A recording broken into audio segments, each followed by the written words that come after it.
찬송 하나 하겠습니다. 460장입니다.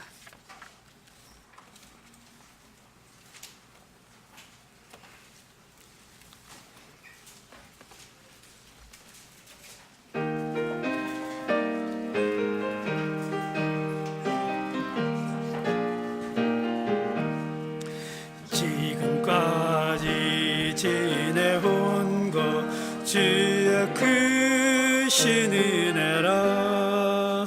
한이 없는 주의 사랑 어찌 이루 말하랴. 자나깨나 주의 손이 항상 살펴주시고 모든 일을 주 안에서 형통하게 하시네. 몸도 마음도 연약하나 새 힘마다 살았네.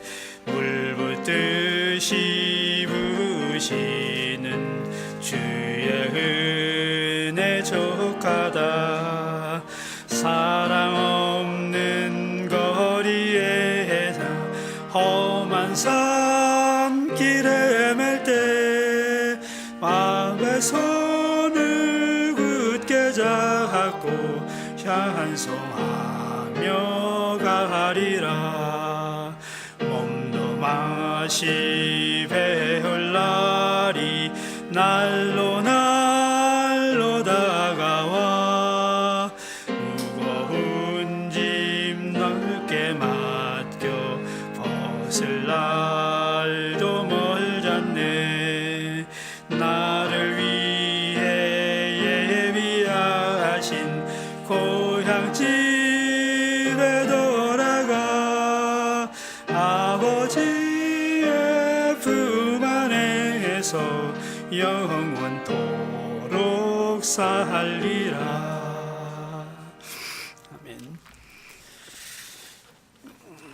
다 같이 묵도하심으로 주일 오후의 예배 하나님께 드리겠습니다.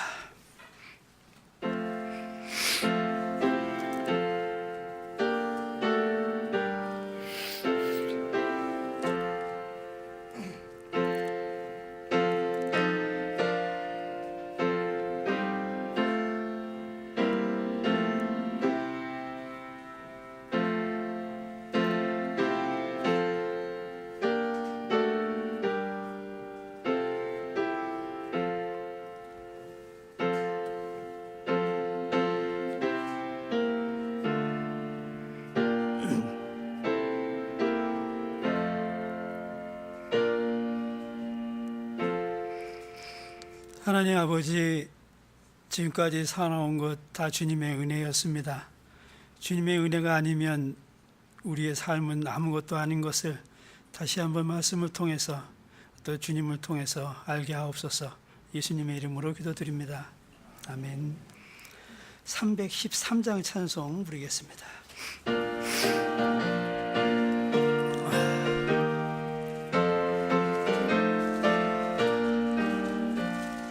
갈 길을 밝히 보이시니 주 앞에 빨리 나갑시다. 우리를 찾는 구주 예수 곧 오라 하시네. 죄악 벗은 우리 영혼은 기뻐 뛰며 주를 보겠네. 하늘에 계신 주 예수를 영원히 섬기리. 우리를 오라 하시는 말 기쁘게 듣고 즐겨하세. 구주를 믿기 지체 말고 속속히 나가세. 죄악 벗은 우리 영혼은 기뻐 뛰며 주를 보겠네. 하늘에 계신 주 예수를 영원히 섬기리.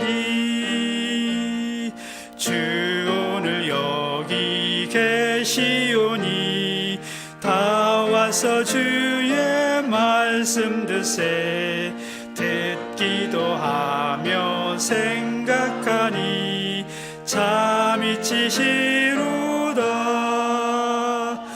죄악 벗은 우리 영혼을 기뻐 뛰며 주를 보겠네. 하늘에 계신 주 예수를 영원히 섬기리. 아멘. 기도하시는 분 안 계신다고 했죠? 자, 그럼 하나님 말씀 보겠습니다.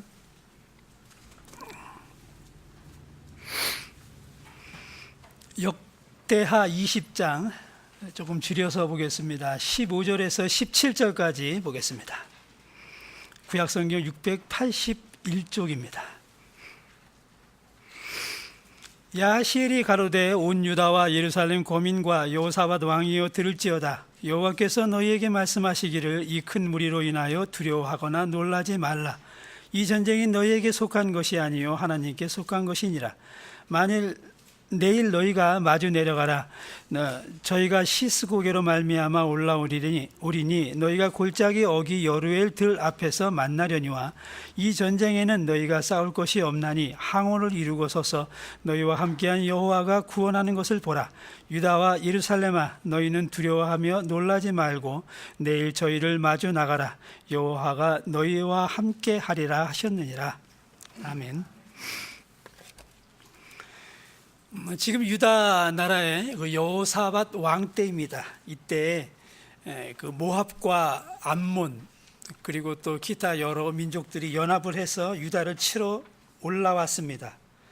16절에 보면 바로 그 내일 일어나는 일이에요. 그때 시점에서 내일 너희가 마주 내려가라 하고 있습니다. 그리고 시스고게로 말미암아 올라오리니 그들이 올라온다는 거죠. 너희가 골짜기 어귀 여루엘 들 앞에서 그 이제 모압과 암몬의 연합군을 만난다는 거야. 그런데 그 다음 말이 아주 이상합니다. 17절이죠. 이 전쟁에는 너희가 싸울 것이 없나니 하고 있어요. 지금 전쟁에 돌입을 한 거예요. 지금 연합군이 쳐들어오고 그 여호사밧 왕을 비롯한 유다가 그들과 전쟁을 치르러 마주 나가고 있는 것입니다. 전쟁하려고 서로 그 여루엘 들 앞에서 마주하고 있는데 하나님께서 하시는 말씀은 이 전쟁은 너희에게 싸울 것이 없다고 하고 있는 거예요. 전쟁판이 벌어지고 전쟁을 하려고 지금 두 양쪽이 대치를 하고 있는데 이 전쟁은 싸울 곳이 없다는 거예요. 그럼 누가 전쟁하는 겁니까? 도대체 무슨 전쟁이에 이렇게 아주 그 요상한 전쟁을 합니까? 이 역대하 20장을 처음부터까지 쫙 읽어보면 이 전쟁이 정말로 이상합니다. 갈수록 여호사밧 왕이 전쟁터에 나가면서 찬양대를 조직을 하고 노래를 불러요. 성가대가 찬양을 합니다. 전쟁터에 나가서 승리해서 찬양을 하는 것이 아니고 전쟁하면서 찬양을 하는 겁니다. 현실은 우리가 사는 현실은 날마다 전쟁이에요. 우리를 전쟁터로 계속해서 몰아넣고 있어요. 회사에 출근하고 학교에 아이들 공부하러 가고 이거 다 전쟁하러 가는 거잖아요. 전쟁터로 몰아넣고 전쟁을 판을 벌이고 있는데 이쪽 상황이 아무것도 없다고 하는 거예요. 너무 안일하게 보시는 거예요. 우리 주님께서 우리의 삶을 그렇게 만만하게 여기시는 겁니까? 현실을 완전히 무시하시는 그런 안목으로 우리를 바라보고 계시는 거예요. 세상 사는 것이 만만치 않습니다. 여러분 다 또 연세 지긋하신 분도 계시고 다 살아와 보셨잖아요. 퇴직하신 분도 계시고 인생 사는 거 그렇게 만만하지 않습니다. 노래로 부르고 난리예요. 그런 노래들이 많이 있잖아요. 그야말로 전쟁터고 날마다 전쟁을 벌이고 있습니다. 자, 주님께서 우리에게 이렇게 물을 것 같습니다. 자, 그럼 너희들이 전쟁을 벌이고 있고 날마다 전쟁터로 출근하는 모양이라면 한번 말해봐라. 너희들이 어떤 전쟁을 벌이고 있는지, 도대체 무슨 전쟁을 하고 있다는 거야? 라고 물으면 우리는 뭐라고 답변을 할까요? 우리는 뭐 진짜 비루한 인생답게 뭐 시시콜콜 별별 얘기를 다 하겠죠. 먹고 살기 힘듭니다. 애가 말을 안 듣습니다. 사업이 지지부진합니다. 가을철이 됐는데 가을 물건을 준비해야 될지 어쩔지 모르겠습니다. 뭐 이래가면서 우리의 일들을 잔뜩 늘어놓겠죠. 그런데 인류 역사 이래로 우리가 벌인 전쟁은 무엇을 위한 전쟁이고 그 목적이 무엇인지 항상 불분명합니다. 그런데 전쟁을 벌어졌어요. 그리고 승자와 패자가 있어요. 그것뿐이에요. 그냥 힘과 힘이 대결을 벌였고 마주쳐가지고 싸웠습니다. 한마디로 얘기하면 그냥 힘자랑한 거예요. 강한 자가 약한 자를 짓눌렀다는 그런 결과만 나와 있는 거예요. 여러분 많이 들어보셨죠? 약육강식, 적자 생존, 그리고 승자 독식. 이긴 자가 모든 걸 다 가져가고, 오전에도 잠깐 말씀드렸지만은 제국이 통치하는 것이 시민들을 그런 식으로 통치하잖아요. 전쟁을 벌여서 이겨가지고 완전히 집어 삼키는 거예요. 1840년대에 그 멕시코 전쟁이라고 이름 붙은 전쟁이 있었어요. 그때 막 그 미국이라는 나라가 막 시작할 때죠. 멕시코 전쟁에서 멕시코가 진 다음에 멕시코가 가지고 있던 전 영토의 약 51%를 빼앗깁니다. 전쟁이 진 결과죠. 그래서 뭐 어떻게 됐습니까? 그 다음에 어떻게 된 거예요? 이건 뭐 거시적인 관점에서 이렇게 크게 볼 수도 있지만 우리 개인적인 입장에서도 이 전쟁이 벌어지고 있는 거예요. 오늘 사회는 우리에게 뭘 요구합니까? 넌 할 수 있어. 잘하면 돼. 넌 할 수, I can do it 하면서 넌 할 수 있다라고 격려를 하잖아요. 근데 사실은 그 격려가 아니고 할 수 있다가 해야 된다는 것으로 바뀌어 들립니다. 우리는 아이들은 부모가 넌 할 수 있어 라고 막 격려하고 독려하는 것 같지만 아이들은 그것을 해야 된다라는 그 당위로 받아들이는 거예요. 거기에 꼭 부모들이 그 덧붙이는 말이 있죠. 넌 할 수 있어. 그리고 해야만 돼. 이렇게. 남들 다 그렇게 해. 혼자 힘들어 하지 마. 이렇게. 이거 부모인지 왼수인지 뭐 분간이 안 됩니다. 이러한 식으로 작동되는 사회에 우리가 살고 있는 거예요. 개인으로 뭐 어떤 모양으로 살고 있어요. 그게 바로 전쟁이에요. 경쟁으로 몰아놓고 있는 거잖아요. 우리가 살면서 뭔가 극복해야 되고 이루어야 된다는 하나하나가 다 싸움이고 전쟁의 양상입니다. 극기하고 극복하는 그 모든 것들. 그러나 우리가 이런 전쟁을 하면서도 주님이 우리에게 원래 마련해 주셨던 그 아름다운 동산, 그 최적의 최고의 동산에 살아 있었다라는 것을 우리는 모르잖아요. 그렇죠? 거기서 쫓겨났다는 것도 모르잖아요. 그런 기억이 아무것도 남아있지 않습니다. 우리가 사는 것은 이 땅에서 이게 다 전부예요. 그래서 전쟁을 벌이면서도 아무런 이유도 없이 목적도 없이 살아가는 거예요. 돌아갈 길을 잃어버린 자들이 이렇게 살아갑니다. 아담 이후에 모든 인간은 길을 잃어버린 자입니다. 산다고 살지만은 어디로 가는지 알 길이 없어요. 가는 목적도 없습니다. 살다 죽으면 그만이지 하는 거예요. 단 한 번도 그 잃어버린 길을 찾지 못했습니다. 쫓겨난 죄인의 에덴 동산 우리가 쫓겨났잖아요. 쫓겨난 죄인에게 아무것도 남은 게 없어요. 쫓겨난 죄인들에게 출구는 없습니다. 출구를 하려고 또 탈출을 하려고 그 애를 쓰고 몸부림을 치죠. 그 증거가 뭐야 하면은 우리 인류가 이렇게 역사를 보면 발전했잖아, 이렇게 진보했잖아, 그런 걸 내놓잖아요. 날마다 그냥 스마트폰이 계속 최신 폰으로 계속 나오잖아요. 1년 6개월 또는 또 2년 주기로 막 바꿔야 되고 또 약정을 그렇게 또 2년짜리로 묶어놓고 이런 식으로 바꾸는 식으로 계속 신제품이 나오면은 내가 가지고 있던 건 이제는 구형 폰이 돼버려가지고 바꿔야 된다는 생각을 들잖아요. 그게 발전한 겁니까? 그게 진보한 거예요? 그래서 바꿔서 좀 뭐 살림살이 좀 나으셨습니까? 그래서 그 발전해서 그 진보해서 어떻게 됐는데 계속 이렇게 캐 물어가면 답이 없어요. 그래도 뭐 죽겠지 뭐. 바로 거기입니다. 그 죽으면 그 다음에 어떻게 했는데? 죽으면 끝이지. 뭐 이러고 마는 거예요. 너 뭐 죽어봤어? 죽은 다음에 뭐가 있는지 어떻게 알아? 죽으면 끝이지. 그러니까 안 되는 거잖아요. 그죠? 그러니까 우리는 안 되는 거예요.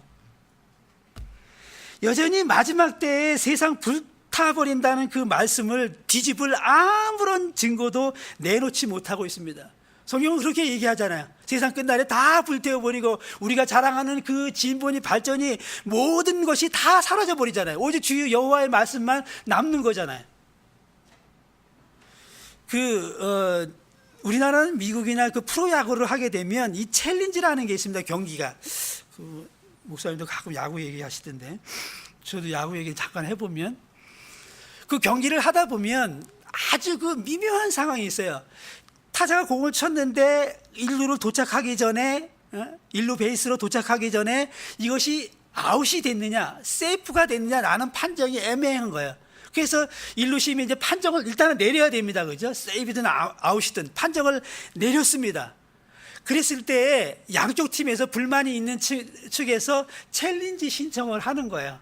이걸 뒤집을 수 있다라고 생각을 하고 신청을 합니다. 심판들이 가서 그냥 또 헤드폰 쓰고 영상을 보고 뭐 이렇게 본부가 있어가지고 거기서 비디오를 돌려보고 이렇게 하는 모양입니다. 그래서 알려줘가지고 심판이 나중에 최종 판결을 내립니다. 그 챌린지 그 신청에서 가장 중요한 게 뭐냐면은 본래 그 심판이 판단을 했던 세이프냐 아웃이냐의 판단이 그것을 뒤집을 수 있는 명확하고 분명하고 확실한 증거가 있느냐는 거예요. 우리 인간의 역사를 아무리 뒤집어 봐도 하나님의 말씀이 이 세상이 마지막 날에 다 불타버리고 그걸로 주님께서 끝내버리고 오직 하나님 주님만 남고 주의 말씀만 남는다는 말을 뒤집을 수 있는 어떤 증거도 없습니다. 여러분 증거 있으면 이야기해 보세요. 15절 말씀을 잠깐 보면 여호와께서 너희에게 말씀하시기를 이 큰 무리로 인하여 두려워하거나 놀라지 말라. 이 전쟁이 너희에게 속한 것이 아니요 하나님께 속한 것이니라 하고 있습니다. 여기 보면 두려워하거나 놀라지 말라고 하는 거예요. 근데 그 앞에가 뭐가 있냐면 큰 무리로 인하여 모압과 암몬 연합군이 지금 쳐들어왔습니다. 도대체 숫자가 얼마인지 모릅니다. 쳐들어왔는데 그들을 마주보고 서 있는 자들은 아무런 무기가 없는 거예요. 지금 아까 말씀드렸지만 성가대 조직해서 지금 노래할 준비하고 있는 거야. 역대하 20장의 그 속에 있습니다. 그렇다면 무슨 변변한 무기가 있겠어요? 당연히 그 큰 무리로 인하여 두려워하는 게 너무나 당연한 거예요. 그런데 두려워하고 놀라지 말라고 하는 거예요. 이것은 싸움의 문제가 아니고 믿음의 문제라는 겁니다. 한마디로 이것은 여호와의 전쟁인데 여호와의 전쟁의 그 본질은 거룩하냐 거룩하지 않냐. 거룩한 자는 거룩하지 않은 자를 이기게 되어 있는 거예요. 너희가 이것을 믿으면 네가 거룩한 자라면 거룩한 자에 속해 있으면 아무리 거룩하지 않은 자가 원수들이 무기를 강력하게 뭐 하고 뭐 사드 배치하고 뭐 해서 핵 미사일을 쏘고 해도 아무런 문제가 되지 않는다는 거예요. 그 성경에 그 두려워하라 두려워하지 말라는 말이 많이 반복되잖아요. 그 말을 그 읽으면은 어떤 느낌이 옵니까? 그래 두려워할 필요 없지 뭐 뭘 놀래 주님이 계시는데 이런 생각이 듭니다. 얼마 동안?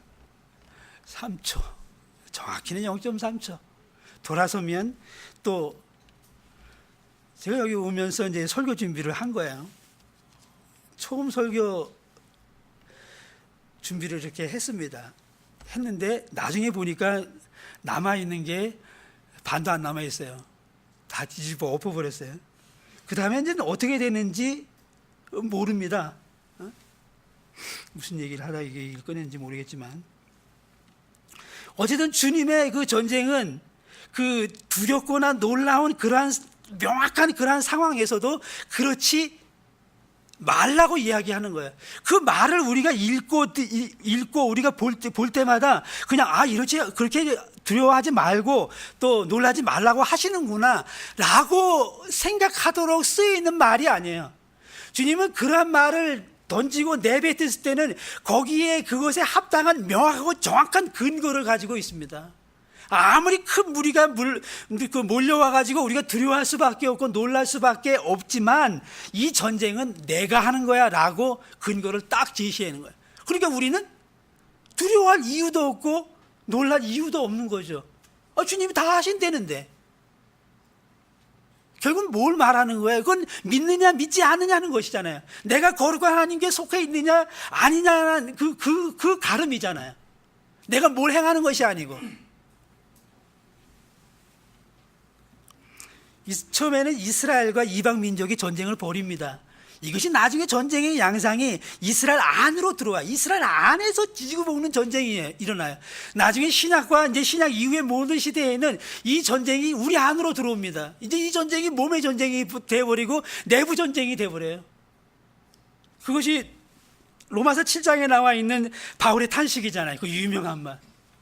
그 본문을 가지고 뭐 바울이 믿음이 없었을 때다, 있었을 때다, 바울이 뭘 잘 몰랐을 때 한 얘기다, 무슨 뭐 성숙할 때는 뭐 했던 얘기다, 뭐 미숙할 때는 얘기다. 그거 다 여기도 또 욕이 들어가는 자리인데 그 소리입니다. 소리. 뭘 모르니까 그냥 그런 소리. 그냥 이것만 들여다 보니까 그냥 앞뒤 아무것도 보이질 않는 거예요.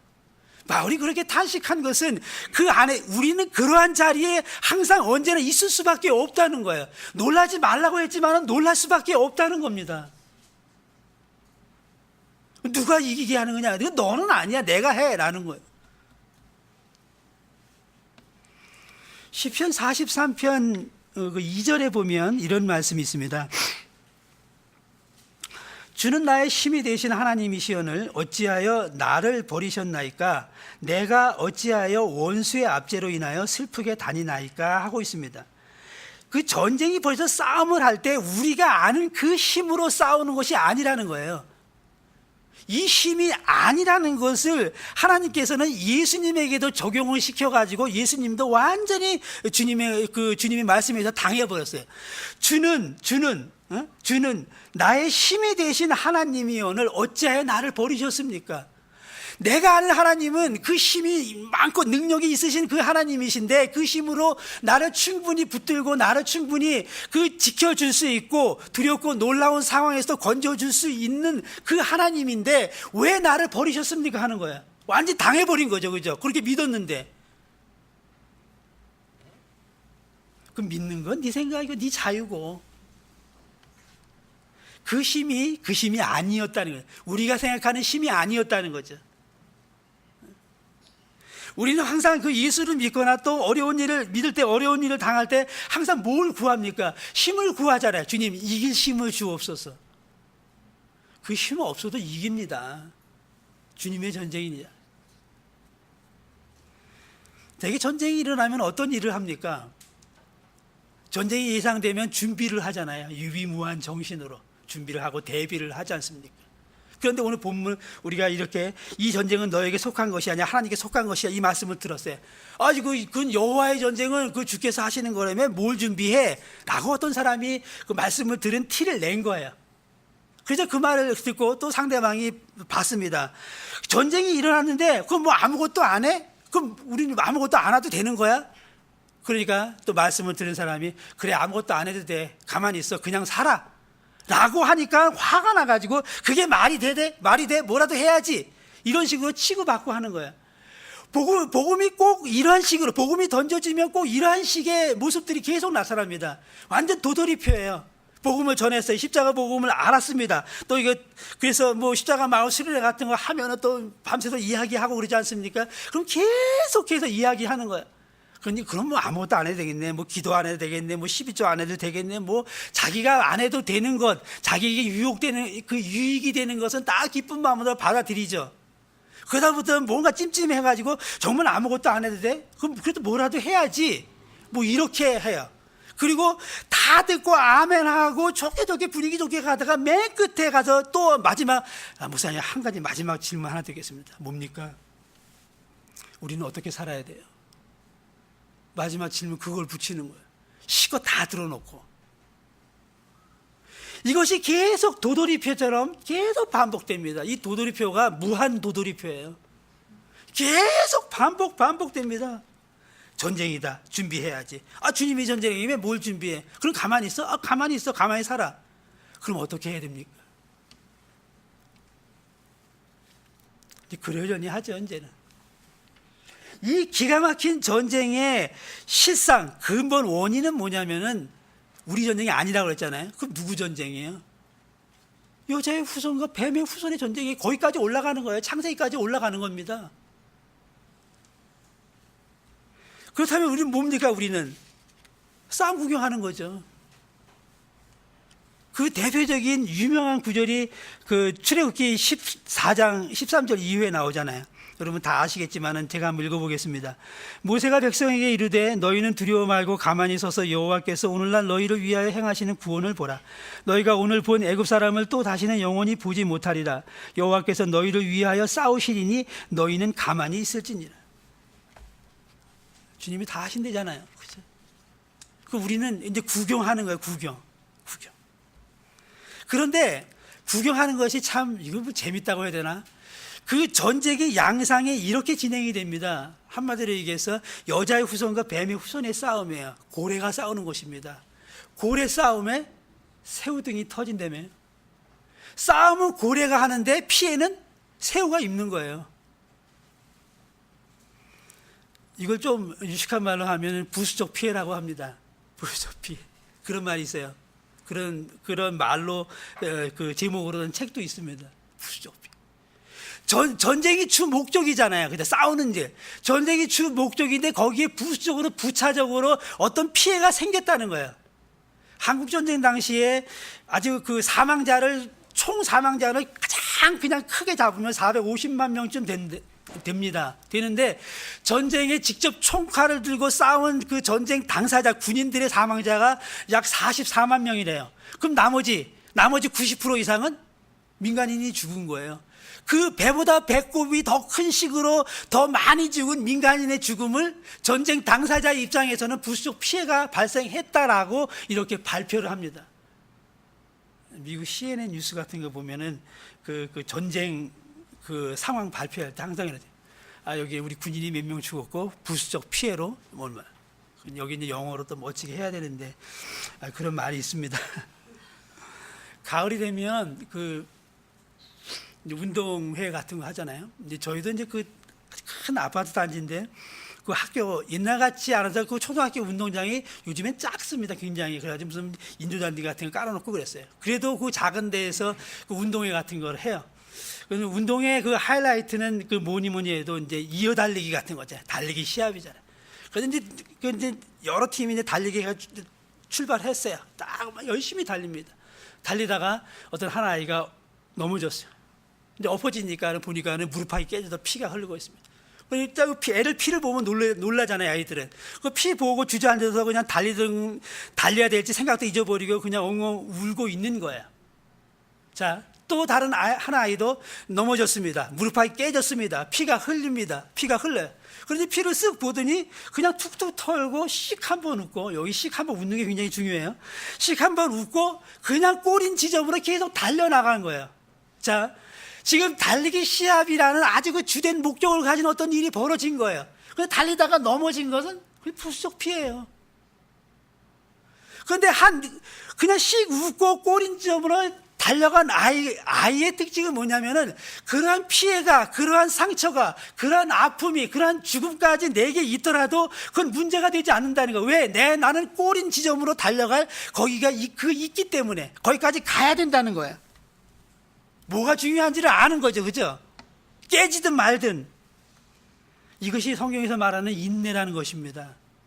내가 그냥 억지로 참아야지. 이 힘든 일, 아픈 거 내가 참고 이를 악물고 참아야지 해서 참는 게 인내가 아니고, 인내는 그렇게 참아지는 거예요. 웃으면서. 왜냐하면 주님께서 발생시킨 일, 주님께서 전쟁을 벌였는데 피해는 내가 입는 식으로 닥쳤을 때 이 피해를 보고 그렇게 생각을 하는 거예요. 이것은 성도에게 있어서 아주 그 명백한 운명과 같은 일입니다. 우리가 살면서 우리가 한 일에 대해서 보상을 못 받고 대우를 못 받는 일들이 부지기수로 많아요. 그럴 때마다 그냥 주님 생각하면서 씩 웃고 넘어가 버린다면 그게 인내한 거예요. 왜냐하면 그렇게 깨지고 엎어지고 자빠지게 한 것도 주께서 하신 일이기 때문에 그렇습니다. 세상의 모든 일이 주께서 하신 일이라면 내가 당한 피해도, 내가 실족한 일도 주께서 하신 일 아닙니까? 그거 빼고 아까도 말씀을 오전에도 말씀드렸지만은 그것을 들여다보는 그 잣대를 늘렸다 줄였다 내 마음대로 해서는 안 돼요. 잣대는 항상 그래서 성경에 나오잖아요. 저울은 항상 고치거나 옮기면 안 되는 거죠. 우리가 자꾸 그 십자가 복음을 안다, 예수를 안다, 뭐 이렇게 하고 있는데 그 넘어진 지점에서 웃을 수 없으면 그것은 그 안다는 것의 실체를 하나에 엿볼 수 있는 장면이에요. 사도들은 이런 이야기 합니다. 여러 가지 시험, 여러 가지 시련을 당하거든. 어떻게 알아? 이상하게 여기지 말라. 성경은 정답 다 있다니까요, 여러분. 우리가 안 찾아보고 우리가 관심 안 둬서 그랬지. 여러 가지 시험이 오거든 이상히 여기지 말라는 거예요. 그죠? 억울한 일 당해도 마찬가지인 거잖아요. 무릎팍 깨진 게 대수예요. 이제 목숨이 왔다 갔다 하는데 그런 일을 겪어도 이상히 여기지 말라는 거예요. 아까도 말씀을 드렸지만은 그 근거가 뭡니까? 그 밑에 그 배경에 그 백그라운드에 주님이 계신 거예요. 주께서 다 하시고 관장하고 있는 거예요. 그런데 우리는 그 부적 피해 그냥 무릎팍 깨진 것에 그냥 온 신경이 다 쓰여지는 거지. 아무리 눈을 부라리고 안다고 우겨도 그 아무 소용이 없어요. 그냥 그 정보 차원에서 정보 하나 습득한 거예요. 정보란 게 뭡니까? 그때 상황에 맞게 필요한 어떤 것이잖아요. 그래서 그 상황이 바뀌면 내가 한 정보는 소용이 없습니다. 11시 57분 실시간 교통정보를 알려드리겠습니다. 12시 57분에 그 교통정보가 소용이 있어요? 없잖아요. 또 하나 주식시장의 고급 정보. 오늘은 필요한지 모르겠지만 내일은 필요 없잖아요. 만일 내일 주식 상황이 어떻게 그 그래프가 어떻게 옮겨는지 안다면은 오늘 달러빚을 내서라도 다 사놓겠죠, 그죠? 내일 확실하니까. 그러나 주식 정보는 항상 더구나 나에게 오는 주식 정보는 항상 고급 정보는 아니죠, 그죠? 시간이 바뀌고 상황이 바뀌면 다 날아갑니다. 날씨 정보 또한 마찬가지죠. 전쟁을 할 때는 어떻게 합니까? 그냥 무작정 하는 것이 아니잖아요. 무대포로 하는 것이 아니잖아요. 전략과 전술이 있어야 되잖아요. 오전에도 제가 말씀을 드렸지만 마귀의 전략은 뭡니까? 뱀의 후손으로서 마귀의 전략은 어떤 전략이에요? 분할 통치를 한다고 했죠, 그렇죠? 분할 통치. 한 인간이 있는 거예요. 인간이면 인간인 거예요. 근데 마귀에 의해서 어떻게 됐습니까? 한 인간이 남성과 여성으로 갈라진 거예요. 인종이 있어요. 흑인이 있고 백인이 있고 황인종이 있고 홍인종이 있어요. 아까 미국 얘기도 잠시 드렸지만 그 아메리카 대륙에서 그 초창기에 인디안들이 얼마나 많이 죽었어요. 흑인들이 얼마나 백인에 의해서 많이 죽임을 당했습니까? 이게 분할 통치하는 거예요. 종교 마찬가지죠. 경제, 문화 이런 차이로 갈등을 조장하고 경쟁으로 내몰아놓고 서로 치고받고 싸우도록 만드는 거죠. 분열을 획책하는 거죠. 주를 못 바라보지 못하게 하는 거죠. 십자가를 멀리하도록 하는 거죠. 마귀의 전술입니다. 전략입니다. 분할 통치를 깰 수 있는 그 유일한 방법은 바로 통일입니다. 통일 전선을 형성하는 거예요. 통일 전선. 말이 좀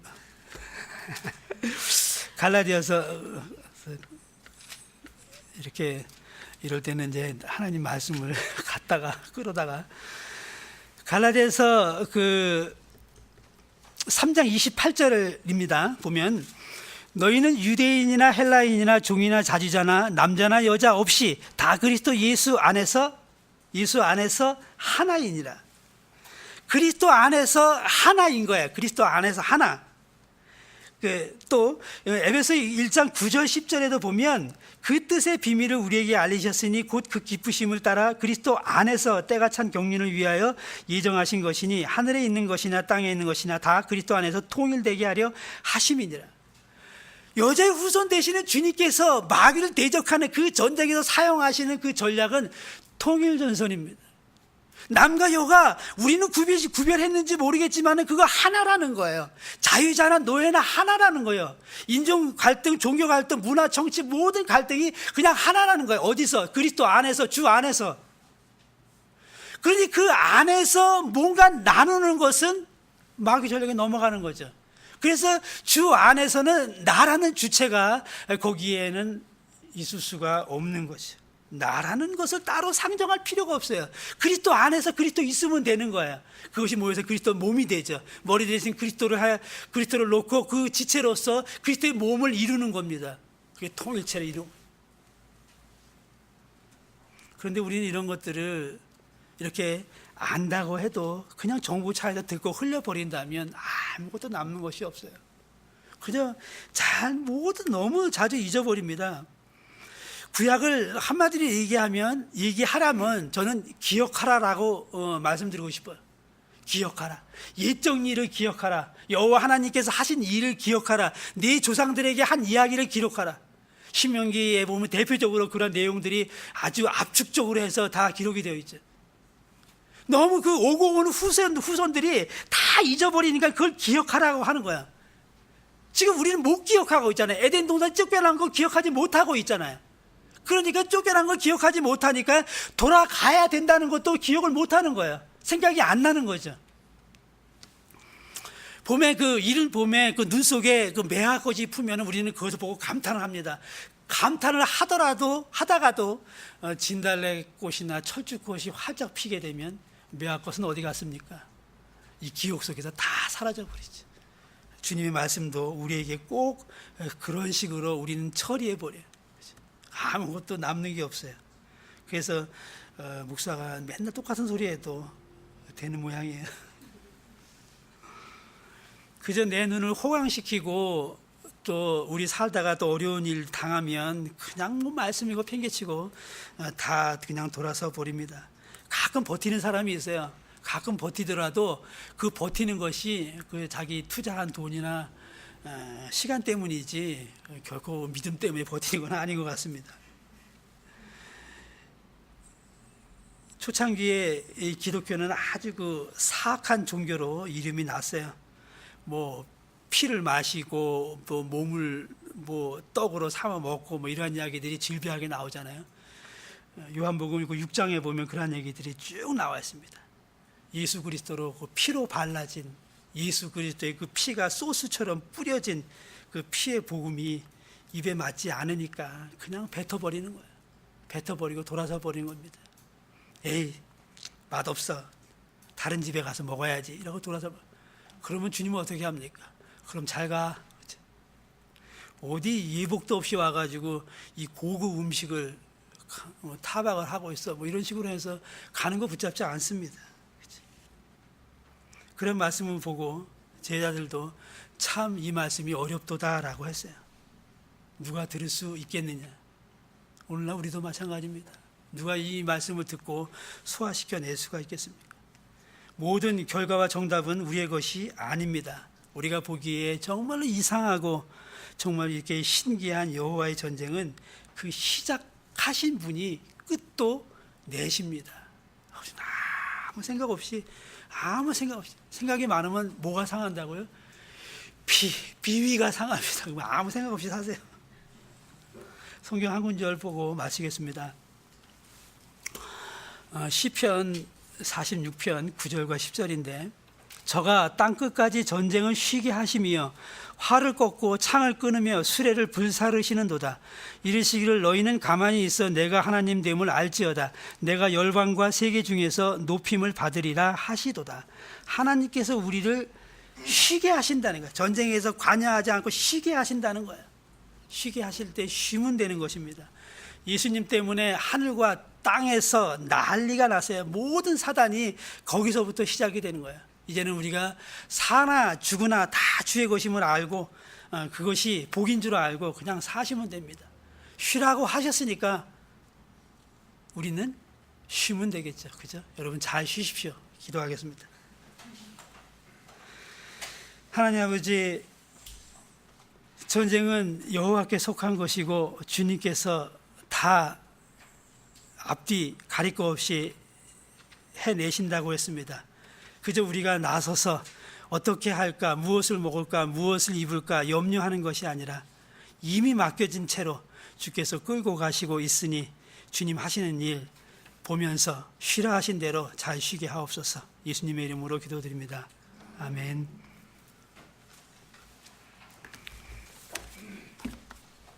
찬송 471장입니다.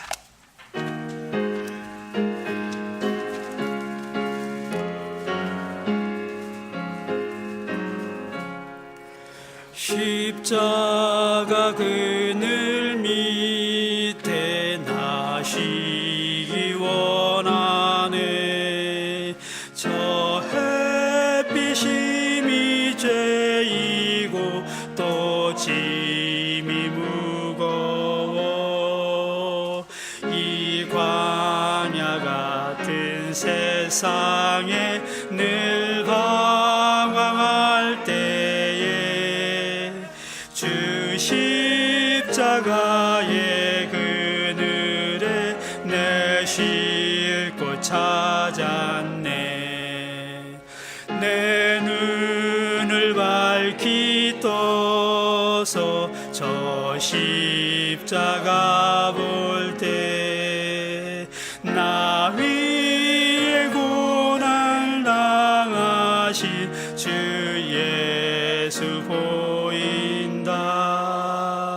그 형상 볼 때 내 맘에 큰 찔림 받아서 그 사랑 감당 못하여 눈물만 흘리네. 십자가 그늘에서 나 길이 살겠네. 나 사모하는 광채는 주 얼굴뿐이라. 이 세상 나를 버려도 나 관계없도다. 내 한량 없는 영광은 십자가 뿐이라. 아멘. 이제는 우리 구주 예수 그리스도의 은혜와 하나님의 사랑과 성령의 교통하심이 하나님이 쉬라고 하신 대로 잘 쉴 수 있기를 원하는 모든 자들에게 이제부터 영원까지 함께 할지어다. 아멘.